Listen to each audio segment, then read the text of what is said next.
Welcome to the Kitsap Literary Artists and Writers and its monthly author showcase. I am your host, Peter Stockwell. Author Brenda Fantroy-Johnson is visiting with us this month at the Bremerton Kitsap Access Television Studios.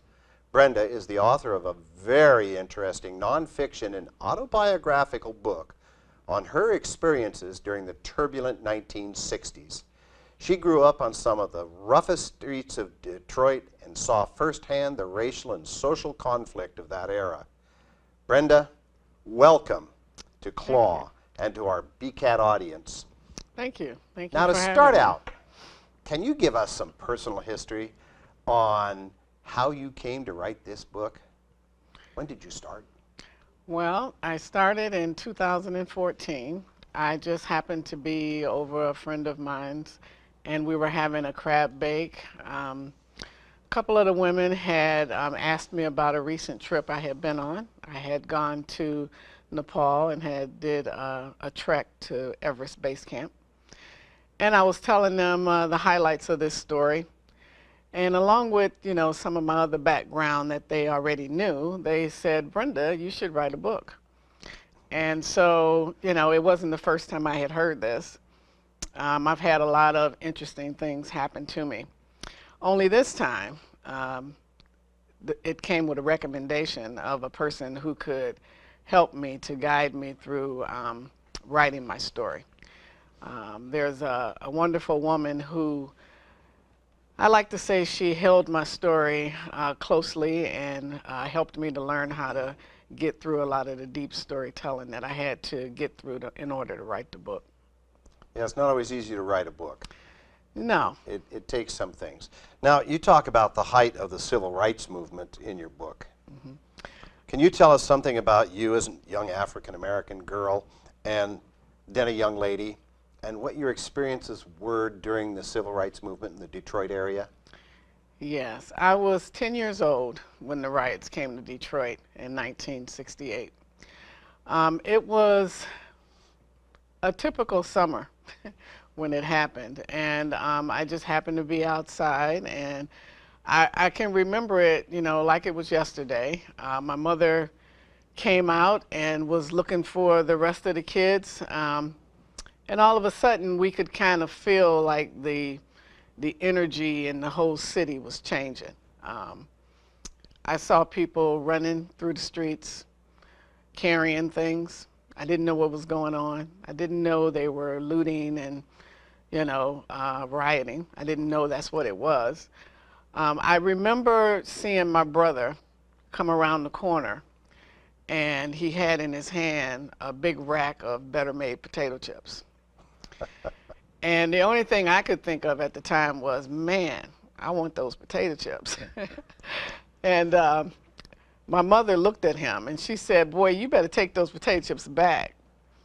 And he didn't know which way to go. He didn't know whether to go where the maddening crowd was, where it was getting worse, or to come and face my mother. So he took the chips back, and so we didn't get to eat them. And it was things like that it started off one way and ended the other.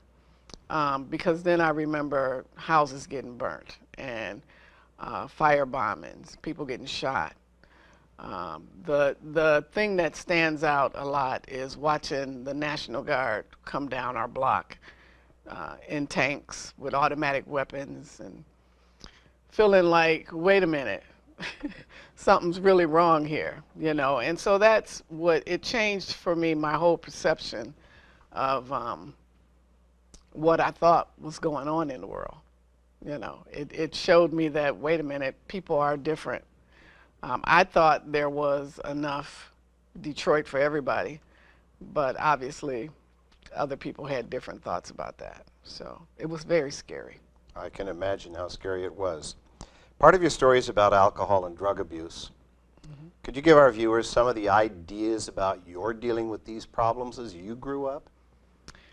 Well, I grew up in a family of alcoholics. My father was an alcoholic. My mother, even though she had never admitted to being one, she drank a lot of Mogan David wine. And,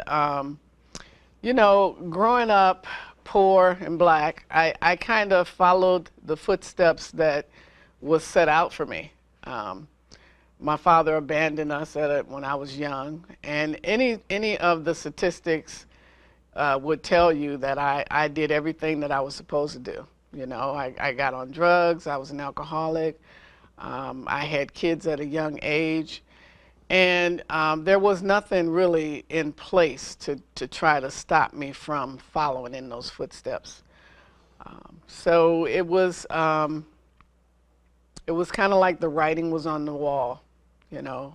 The only thing that I can say different about that is that somewhere along the way, while I was going through this, I remembered the gift that my mother gave me, and she gave me a couple of gifts before she died. She told me that I needed to stay in school, and I needed to have a belief in God. You know, and she died when I was 11. So it was, it took me a long time before I actually heard all of that, you know, but I did, and I'm glad I did. So. Yeah, the words were in there. Yes. As a retired school teacher myself, I would have said the same thing. Yes. Stay in school. Right. As the son of a priest, I would have said believe in God. Right. So yes, I get that. Now your work is nonfiction, which kind of leaves you vulnerable a bit. Had you ever thought about writing this as a fiction story based on real events with a fictional character who kind of give you a buffer for all of the events that you were going through? Well, in the very beginning, I started the book as like a history for my kids because they never knew their grandmother. And I wanted them to know. My middle daughter is always telling me, "You're always telling us what not to do." Can you tell me why you're always telling us that? So this book is like a don't do what I did kind of book. And it was a hard book to write because I didn't leave too much out. When you read this book, you will know everything there is to know about me. My publisher, it was self-published, but you know they take it through a bunch of things before they allow you to talk about the people in the book. And they wanted me to change some names. And I didn't want to do that. This, you know, it's raw. It's very raw. And it's the truth, and it's honest, and it's what happened. So I wanted it to be presented just like that. Well, that makes sense to me. Of course, I understand the fear that some people have of the legal qualifications of slander and libel, but you know, basically when you tell a story, it should be the story. Right. Especially if it's a nonfiction and it's about you, because you did Exactly. interact with these people. Domestic abuse was also a reality you had to deal with. Was there a difficulty about writing about such a personal subject? You know, it wasn't, that wasn't the difficult part for me. Through the course of my life, I've forgiven a lot of things that's happened to me. The difficult part for me of the whole book was writing about my mother. I had never written about that. I don't think I ever grieved about that. A lot of things that I saw as a kid, I saw my mother go through with my father. You know, it kind of put me on the wrong path as to how relationships between men and women should be. I was of the belief that that was what people did. They fought. They fought where they, you know, it was knockdown, drag-out fights, and it was survival. And that was what I had been led to believe. So what I want people to know about me is the abuse didn't make me any harder. What it did was it taught me that, wait a minute, I am worth a lot more than having a man slap me around. You know, I don't need to be in that type of relationship. And that's what I want people to know when they read this. I have a friend who's going through a lot right now with her boyfriend. And I told her, I said, read chapter 2 because he wants her to kind of compete for his attention with another woman. And I was telling her the story about a boyfriend I had that moved in a woman with us and told me that was my sister wife. And I told her, don't fall for the sister wife. It's been tried and true and it doesn't work, you know. And the other woman, eventually she was like, you know, I don't want to be in this relationship. And I thought I had won. I thought I won the guy. And it dawned on me, wait a minute, what did you win? You should have been the one leaving. Yeah, what was the prize? I got the goodies. No, it wasn't a goodie. So, you know, there's women, you know, we grow up with a lot of shame and a lot of guilt, you know. I want to show people that you don't have to carry that for all your life. You don't have to be ashamed of anything that happened to you in your past. That's the whole basis of the title. It's from a Kirk Franklin song entitled Imagine Me. You know, imagine God whispering in your ear that anything that you've ever done in your life can be forgiven. It's all gone. You know, and that's the way I feel now. I feel like I don't care what I've been through.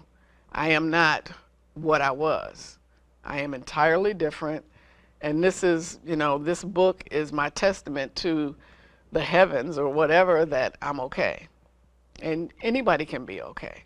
So you're basing a lot of what your life is on the faith that you can overcome your problems, your challenges to life, and that you have the faith that what's in you is good. That's right. And that's quite a bit, because there are a lot of people out there in this world that don't believe that their faith, they don't have faith. Right. They don't believe in what's available to them. And I get that. I get that because I didn't believe it either. I mean, what kind of God would take away my mother? That's the way I thought. You know, I grew up with my mother's idea of God, which was, I don't know if you know the show Maude, you know, he's going to get you. You know, that's the kind of God I grew up with, but that's not the kind that I have. I have a deep belief, but I don't try to convince anybody of it, because you have to have the proof in your own life that there is something. And until your back is up against the wall and you're calling out that one name and it helps you, then you might believe. But until that happens, if you go through your whole life getting everything you want, you don't have a reason to believe. It's when your back is up against the wall and you're about to die or something and you call for God and it's there. That's when you get that proof. Yeah, it's like in the Bible where there's the storm and the earthquake and the fires, and God's not in any of them. Right. But when it's quiet, you hear the whisper. Well, I used to think that, you know, why were we having all these wars? Why were we doing all of this? You know, where's God? You know? And what I realized was that that's not God at all. That's what men do to other men. You know, it has nothing to do with him. He's not out there with a puppet string, you know what I mean, saying we're going to have a war over here, we're going to have war over there. I don't think it works like that. I don't think it either. I grew up with an Episcopal priest. He was my father. And so this idea of the faith that you bring about is very important to me, and I'm glad to hear it became important for you too, because it does help. How is faith helping you today?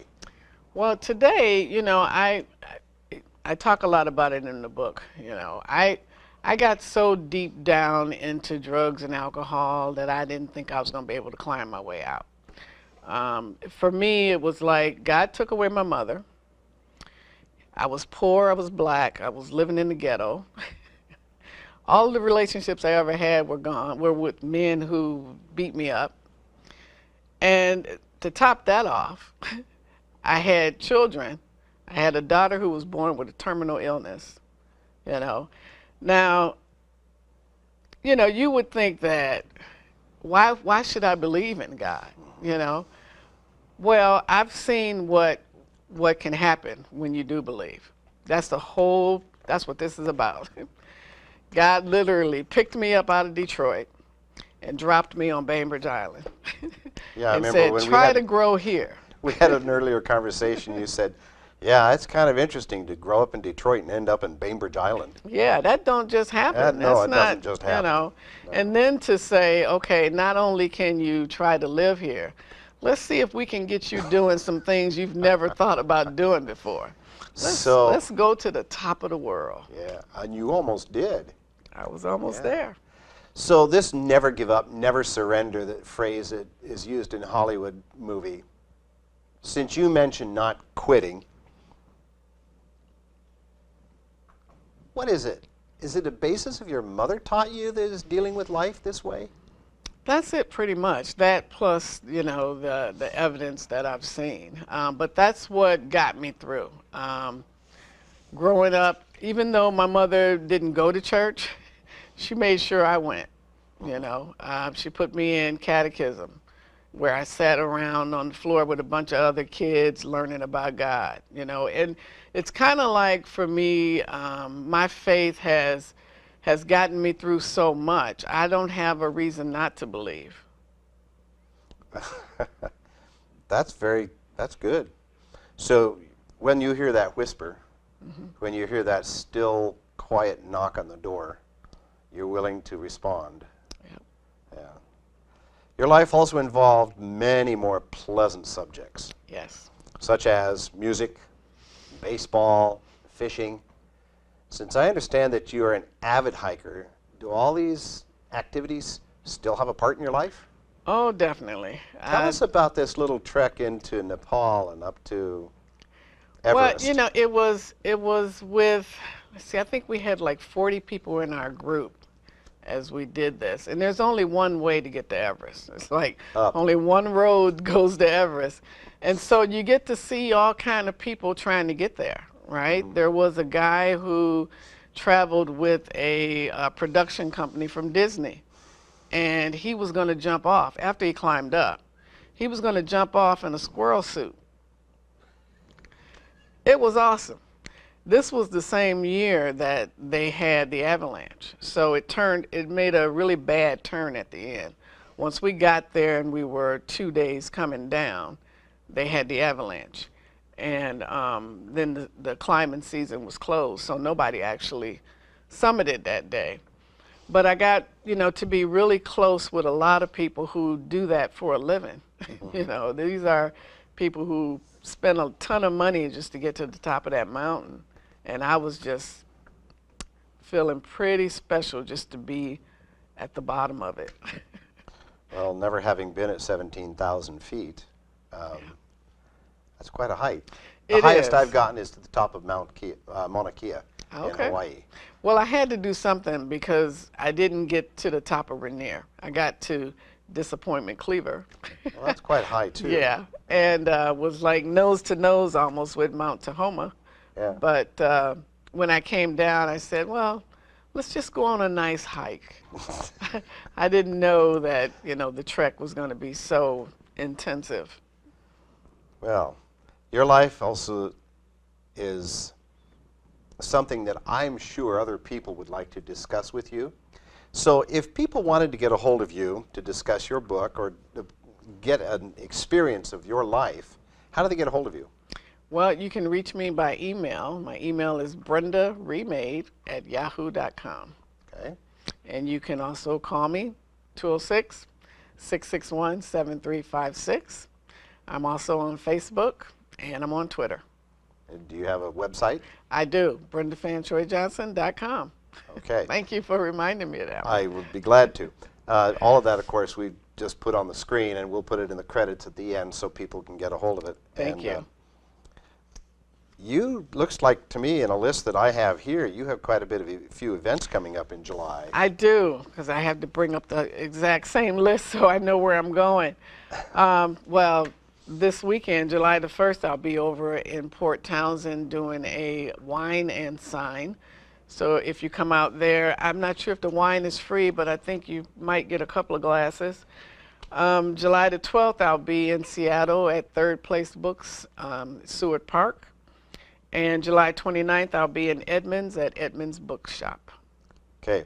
Now, of course, those of you who are watching this show on Saturday, July 1st at 6 o'clock, probably are going to miss her first one. But I do recommend you get over to Third Place Books or to Edmonds and see her. I'd like to give you some final words about anything that you'd like to pass on to our BCAT audience, because your life is fascinating. Thank you. Well, I just wanted to say that I think that everybody has a book in them. Some of us, like Maya Angelou, has more than one book. And don't, be afraid when you start writing. That's what happened to me. I had a lot of the negative talk going on. Who are you to think you can write a book? Just keep writing it. Just keep writing it, and then eventually someone will edit it for you, and you turn out a very nice product. Yeah, just keep writing. That's what I want to say. So what did you experience? Because this is your first book, right? This is my first book. And so you went through this whole process that we all go through of writing that first draft, having somebody take a look at it and say, what does this mean? Or why did you write that? Or so your editing process, you do your own editing? Do you have other people look at it? No, the process that I went through was with a writing mentor. So it was kind of different. And so she was with me throughout the whole book. When I finished the first draft, it was 783 pages. And we've cut it down to 190. It's amazing how many words we put in that are superfluous. Right, or repetitive. Yeah. I mean, I found myself telling the same story over and over. It's like, wait a minute, didn't you say that? So it was really good for me to have someone that actually went through the whole process with me. We're actually scheduling a seminar to show how we came together to do that. That's great. And you can look for that in September. Good. Is it going to be anywhere local? It will be local. It'll be in Poulsbo. Very good. Very good. So this can't be your only book. No, I've actually started writing my second book, which goes into more detail into my travels. And do you have any fiction books in your head? I got an idea. A few characters up there wandering around telling them, can we get out? I have an idea, and it's more like a woman opens the door and finds an envelope. Oh, mystery. Yeah. That's what I write. Yeah. They're fun. I have no idea what's in it. That's been bugging me. That's the whole point. What's in that envelope? See, you have put out the elevator pitch for this. She opened the door, and there was an envelope. She had no idea what was in it.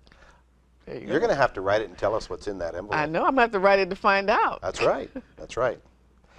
Well, Brenda, I want to thank you for coming over to the studio to record this show. And we are so pleased to have you join CLAW and be a part of what we are trying to do. Your story and your creative abilities should be a great inspiration to a great many people, because you can't be the only one, black or white, male or female, who has gone through a life that has been, politely put, challenging.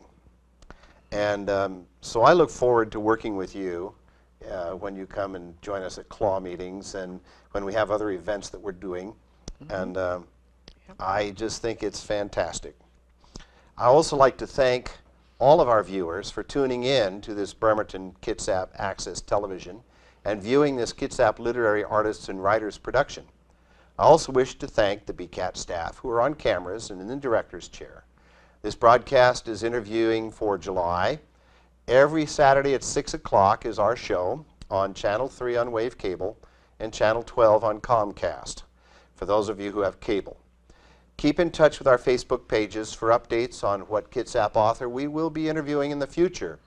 And I hope everyone has a pleasant day and a productive and fascinating year. Until the next time, I am Peter Stockwell with Kitsap Literary Artists and Writers in conjunction with Bremerton Kitsap Access Television. Enjoy your day.